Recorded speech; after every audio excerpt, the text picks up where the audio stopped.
Pronti ad assaggiare una delle paste più cremose della vostra vita? Dai, cominciamo! Iniziamo creando un bel fondo saporito. Cipolla. La facciamo stufare piano piano. Dentro anche uno spicchietto d'aglio appena schiacciato che dopo andremo a togliere. Piccolo trucchetto quando stufiamo le verdure è andare subito ad aggiungere un pizzico di sale che tirerà fuori l'acqua di vegetazione e quindi eviterà che si brucino.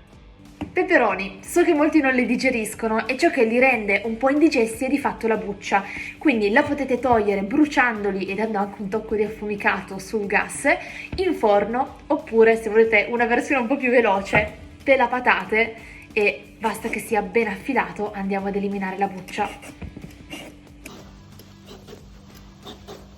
Possiamo pulire i peperoni. Io uso questo metodo, sdraio il peperone sul tagliere e vado di fatto ad inciderlo in questo modo, roteandolo, così da avere da un lato la polpa perfettamente pulita, la base ovviamente si recupera e qui rimangono tutti i semi. Dobbiamo ottenere di fatto una crema di peperoni, quindi possiamo andare a tagliarli a pezzettoni abbastanza grossolanamente. La cipolla è ben appassita, via l'aglio e dentro i peperoni.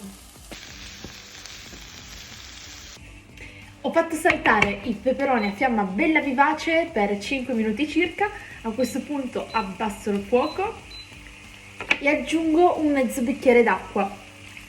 Li facciamo stufare così, coperti, per circa 20 minuti, devono risultare super morbidi. E ora pensiamo a dare una nota croccante al piatto. Qui ho del pane che comincia a essere un po' secco, ma è perfetto per quello che dobbiamo fare.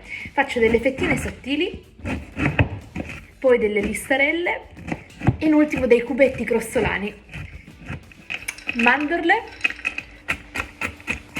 giro d'olio e facciamo tostare il pane e le mandorle fino a renderli belli croccanti. Il pane ben tostato, spengo il fuoco e aggiungo il prezzemolo che mi sono tritata in avanti. I peperoni si sono ben ammorbiditi, c'è un profumo incredibile, li possiamo frullare. Colore meraviglioso, la verso nella stessa padella in cui ho fatto saltare i peperoni e in cui adesso invece salteremo la pasta. Cioè ragazzi, che meraviglia! Ovviamente si recupera ogni goccia con un po' d'acqua. Acqua che bolle, l'ho già salata, dentro la pasta. Io ho scelto questo formato che raccoglie tutta la crema, ovviamente potete scegliere la pasta che più preferite. La pasta è bella al dente, la scolo direttamente nella crema di peperoni. Finiamo di cuocerla in padella e ci aiutiamo con un po' della sua acqua di cottura.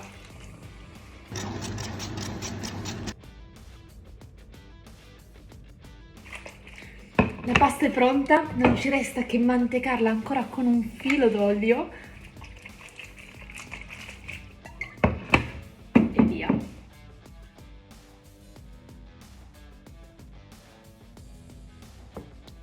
E in ultimo il tocco di croccantezza.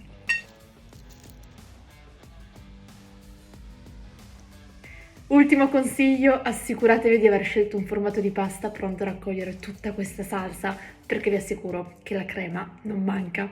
Alla nostra! Mamma mia! Le mandorle e il pane croccantino, provatela e fatemi sapere. Ciao amici!